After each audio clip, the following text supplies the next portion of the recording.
जय श्री श्याम, नमस्कार। मैं महेश कुमार एक बार फिर से आप सभी का आपके अपने पसंदीदा YouTube channel MS science expert पर हार्दिक स्वागत करता हूं, अभिनंदन करता हूं। राजस्थान यूनिवर्सिटी के, कोटा यूनिवर्सिटी के सभी यूनिवर्सिटी के एग्जाम चल रहे हैं और बच्चे लगातार प्यारे प्यारे कमेंट कर रहे हैं कि सर क्वेश्चन क्वेश्चन क्वेश्चन जल्दी जल्द सबकी क्वेश्चन मैं प्रोवाइड करवाने की कोशिश करता हूँ, लेकिन समय की थोड़ी सी अनुपलब्धता के कारण थोड़ी सी देर हो जाती है। मैं देर करता नहीं, देर हो जाती, इसलिए माफ़ी का हकदार हूँ।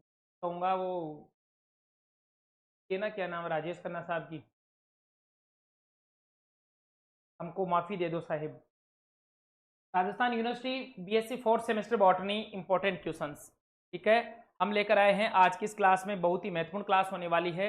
वीडियो को आराम से देखा करो। कई बार क्या है कि क्वेश्चन की लैंग्वेज बदल के आ जाती है। अब कई बच्चे क्या करते हैं कि स्किप करके या डबल स्पीड में देख लेते हैं, या फिर हो सकता है वो स्क्रीनशॉट ले लेते हैं। अब वो क्वेश्चन एग्जाम में नहीं आ पाते, फिर बच्चे कमेंट करते हैं कि सर क्वेश्चन कम आए हैं। तो कई बार क्वेश्चन की लैंग्वेज बदल कर क्वेश्चन आ जाता है, तो पूरी क्लास, पूरा वीडियो आराम से देखिए आप।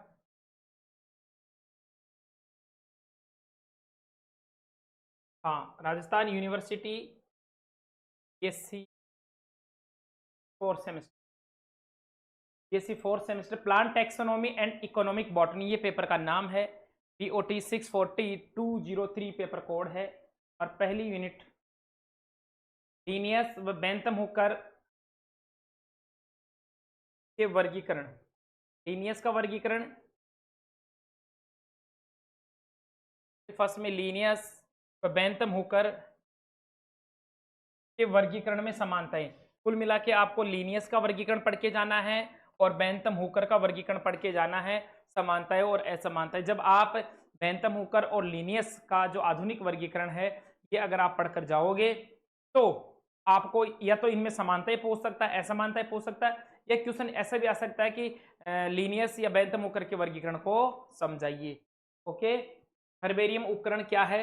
अगला प्रश्न है, हर्बेरियम उपकरण क्या है तथा हर्बेरियम सीट कैसे तैयार की जाती है, इसका संरक्षण और महत्व बताइए।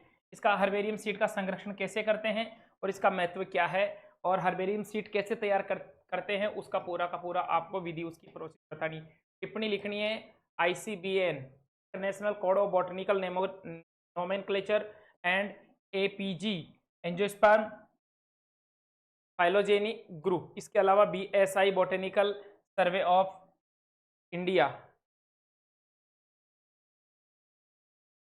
ICN, अगला और लास्ट है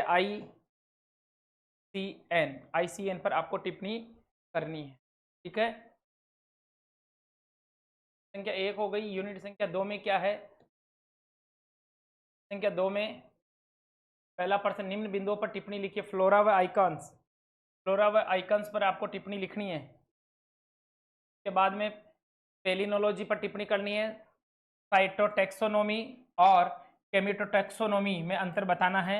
एनाटॉमी और न्यूमेरिकल टैक्सोनॉमी क्या है? एनाटॉमी टैक्सोनॉमी और न्यूमेरिकल टैक्सोनॉमी क्या है, दोनों में अंतर बताने हैं। कुछ कुल हैं यहाँ पर, कुछ फैमिलीज दी गई है। उन फैमिलीज की, ये जो फैमिलीज दी गई है उनके लक्षण और आर्थिक महत्व बताने बेटा।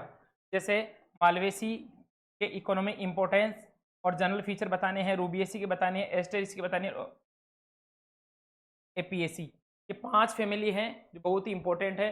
कौन कौन सी? एक है मालवेसी, दूसरी है रेननकुलेसी, तीसरी है रूबियसी, और चौथी और पांचवी एस्टेरिसी और APAC।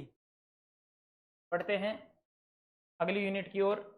अगली यूनिट, निम्न कुलों की पहचान और आर्थिक महत्व बताइए। एपोसाइनेसी, एपोसाइनेसी कुल की पहचान बतानी, पहचान के लक्षण, और कॉन्वोलुएसी और यूफोरबेसी और पोएसी, ये जो फैमिली है इनका आपको इनकी पहचान, लक्षण और इनके आर्थिक महत्व बताने हैं। इसके अलावा पोपिलो का मूल स्थल का सिद्धांत बताते हुए प्राथमिक एवं द्वितीय केंद्र को समझाना है। इसके बाद में चावल व मक्का जैसे अनाजों में सामान्य लक्षण, चावल मक्का गेहूं वगैरह है, इसमें आपको चावल और मक्का ही पढ़ के जानी है।